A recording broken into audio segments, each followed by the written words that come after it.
G'day chaps and welcome back. Episode 4 now. We are just about to cross over the smashed over train and tree trunk. I'm going to do that with a bit of a drop. I don't even know what we're standing on right now. Cool. I've learned that you can jump quite a lot in the long dark and get away with it. So we didn't come across any rope, which means that we can't get down into this ravine just at the moment, unfortunately. I do and I will go down there. It's absolutely worth it. Just for the flare gun shells. Okay, but first let's get where we're going. We've still got a lot of daylight left, so it's kind of mid-afternoon. It's as warm as it's going to get. But I'm going to push on through. I'm going to ignore the dam completely.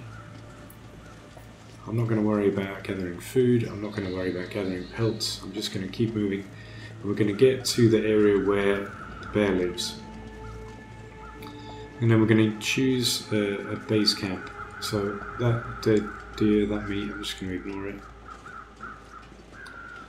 I'm just going to keep moving and take advantage of this beautiful day. Yeah, this is hiking basically. I've just done a big hike. And it's been cool, it's been nice and safe. Everything has gone very, very smoothly. I'm glad I didn't take the back route through the dam. This has been very much the nicer, more scenic route. I've enjoyed this. And this is like a nice send-off to this version of the Long Dark. And I guess I'm kind of sad this is the end of the sandbox era. So this game will become much less about the sandbox. Must be. They've been talking about story mode for so very, very long. So they see it as the main part of the game. And the sandbox was always an add-on. Whereas we didn't start that way around, so we started with the Long Dark as a sandbox. And it will become some kind of story. But right now, that's not what this game is. Not for us. And us, I mean the long-termers. I've been playing this for a good long while now. A good long while. It's one of the very, very, very, very few games that I've stuck with. Because I'm exceptionally choosy in what I bother with. I'll only touch a game if it's basically got, oh, I could shoot you so easy. I'll only touch a game if it's got solid 5-star approval across the board, basically. So even though I'll buy indie titles like Stardew Valley, I mean, I did not believe I would like it. I really just didn't. And I've ended up really liking it. So, and that was purely based on reviews and what people said about the game. It's the only place to get intelligent, honest opinions of what a game is like is the Steam reviews I've found. They're fair but harsh. I mean, harsh but fair. Which is exactly what you want in reviews. It tells you what the game is really, really like. So I ignore everything else basically, and if it's got a good Steam review, yeah, I'll buy it. I like buying good games, even if I only play them an hour or two. I'll still really, it's still worth it, basically. Okay, so weapons out, back into dangerous territory. We're quite tired. So I'm going to down a couple of coffees on the go. This is why I've been having them.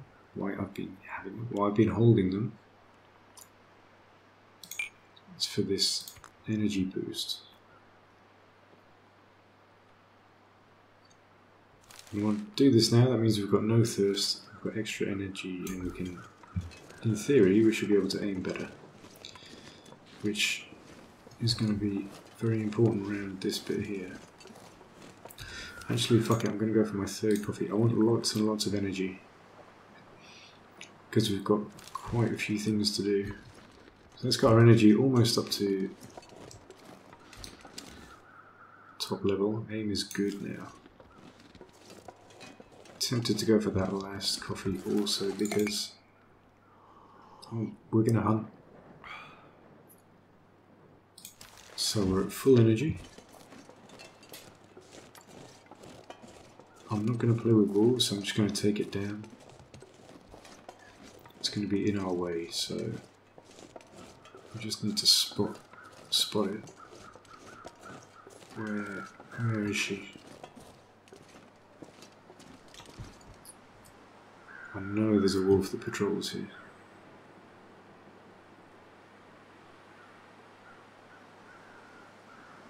And I'm not going to get caught out.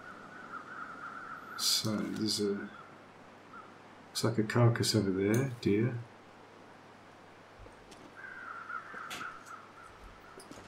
There's absolutely no sign of her.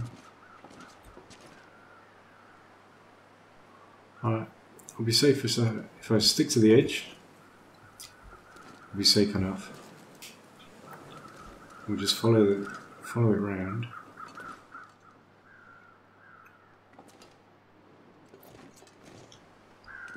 Just like that. So as you can see, the sun is just starting to set. That's why I had these coffees. I'm going to push on through. Basically, very conscious of daylight. So, and I've got tons of coffee, so I don't need to worry about coffee as a resource. Let's just hope we don't get jumped coming around the corner. That would be extremely unlucky. Okay. Looks good. I'm loving the visibility. This is the only way it's really safe to travel in this game. You're going through a dangerous area as if you have really good visibility.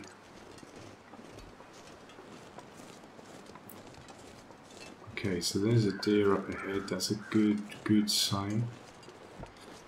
Because where there are deer, there are no wolves. And of course, we can chase the deer ahead of us to keep the area safe. So, start pushing the deer. I'm going to follow wherever the deer. I'm going to push it up into this kind of ravine here, and then in theory the wolf is through the ravine and the wolf chases the deer. This is the way it's kind of playing out in my head. There's no reason we can't make this work. Let's see. Ideally, you see a wolf chasing the deer back towards us, and then we can just shoot the wolf.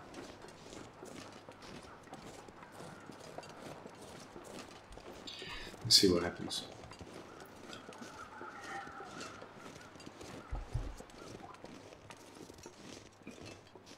This blind little hill here. This is exactly why we use that deer. Because they can contain the nastiest of surprises.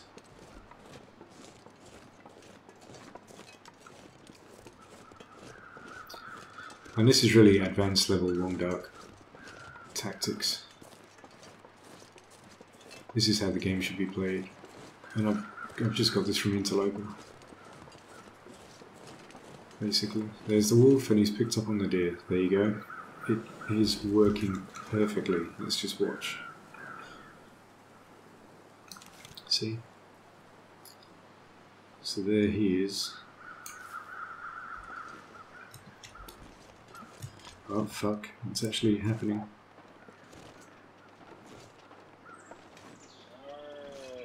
Absolutely ideal. Because now we get a free shot on the wolf. I'm going to approach from tree cover. But I'm going to take a very long shot.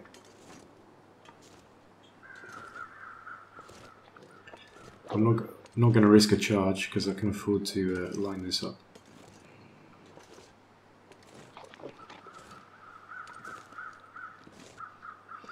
And I might make my base near here because this is going to be a great food source.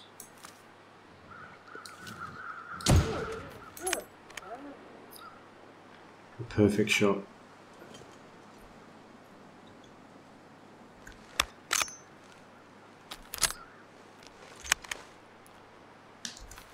Can't get much more efficient than that. Right, so late day. I don't need either of these carcasses, but I do want... Oh, it's got tons of deer meat. It's 47 kilos though, they're too heavy. So, if we're going to bear hunt, we should go to where we're going to bear hunt. And then we should come back here and gather resources. Right, and if that's the case... I'm going to drop my 2 snares around here as well. We'll come back and we'll do a day of harvesting. And then all that food and whatnot, that'll be what gets us through our hunt. Because hunting a bear can take some time. Anyway, just leave those there. Leave everything else. Just check this quickly. Bullets would be nice. An arrow will do. A bullet will do.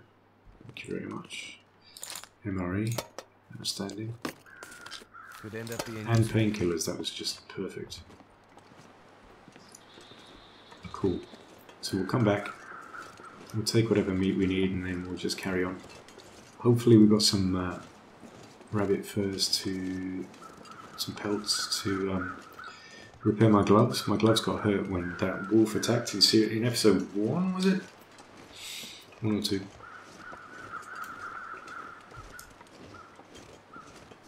I heard hooves, I believe.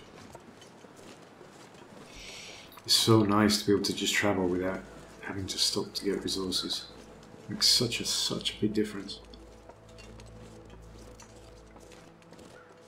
God, that whole little episode there was just so smooth, and it just... that's the value of knowing the maps, really. Knowing the land. That literally made the difference between an attack and a very, very easy trip. Just knowing that little trick to chase the deer towards the wolf. It's so simple. But it can completely changes the game. And now, now I need to think through how do we kill the bear without getting hit, without getting charged. The most obvious thing is the fisherman's huts, because a bear basically can't charge you if you shoot the bear and then cower inside the hut. You're basically safe. So that's probably the best strategy. There aren't any other buildings that have a raised ledge or a step or some kind of divider, so I think the fishing hut is going to be what it needs to be. Just coming into night time now, so we're going to choose a base, any kind of shelter. It could even be a fisherman's hut, and we're going to dump everything. Absolutely everything. So we're going to get very, very light. Can't really be a fisherman's hut, I guess, because it might get too cold if a storm comes through. So we'll choose a cabin by the side of the lake. We'll dump everything that weighs anything, so all tools that aren't essential to hunting. We're going to go into pure hunting mode. Now, to shoot this guy, or someone on this lake, is going to be better. But honestly, it's wasteful. I don't think... if this was real, I wouldn't kill this deer because just to be lazy.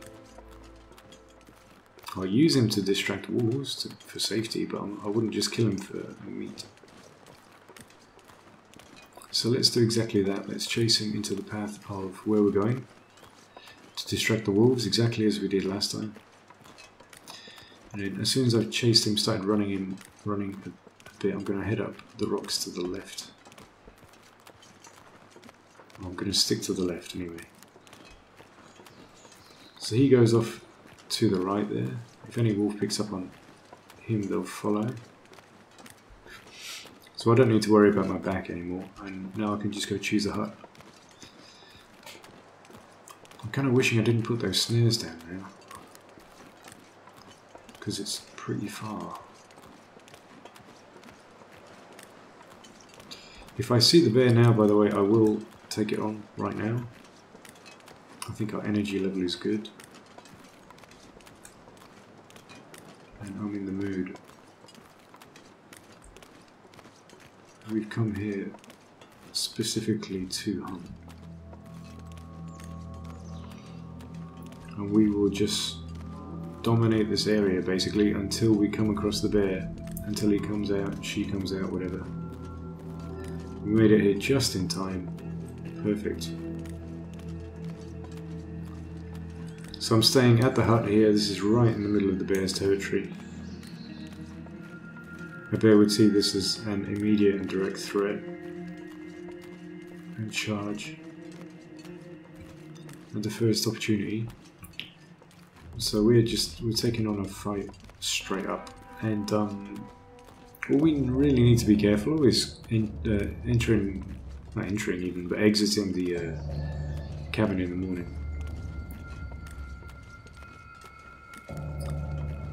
Because there's every chance that the bear could be very, very, very, very close. Now I need to remember to cook up water. So I'm going to do that now. We don't need a weapon. If there's any kind of fuel anything I can smash up, I'll do it. This takes 45 minutes. I'll take it.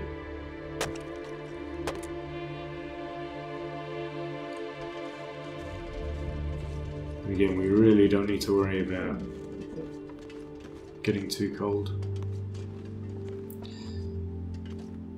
The only real concern with being out here and starting a fire out there is that the wind is going to blow our fire out, so we don't have enough to get through the night, really.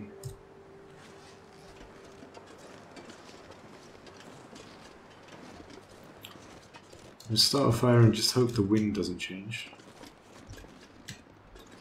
As you can see, it's blowing directly across us. Let's see.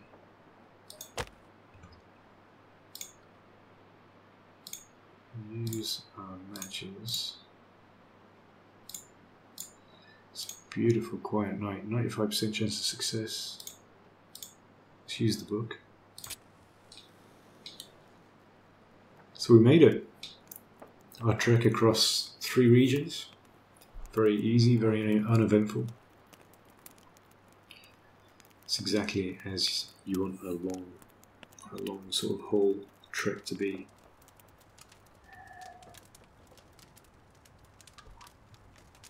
You're not looking for trouble when you're travelling. But now, this is when the fun starts. Alright.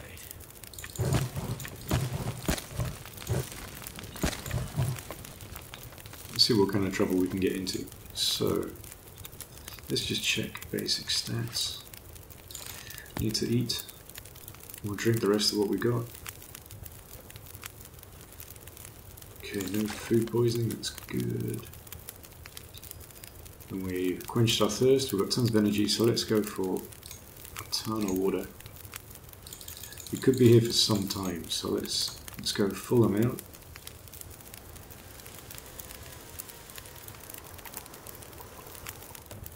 Doesn't look like the wind has changed. Not yet anyway, so let's get this done quick. Really hoping the bear doesn't just come up on us, but we should hear it, in theory. So I think when we're at a fire like this, we're basically safe.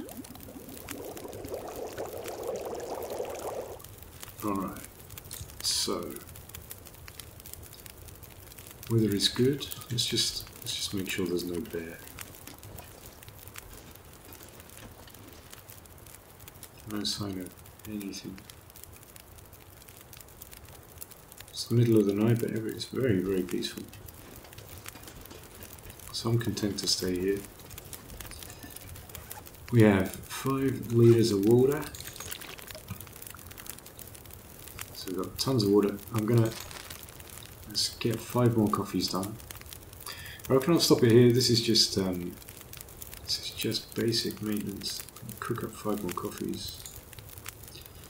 Get the water sorted. Break down the arrow.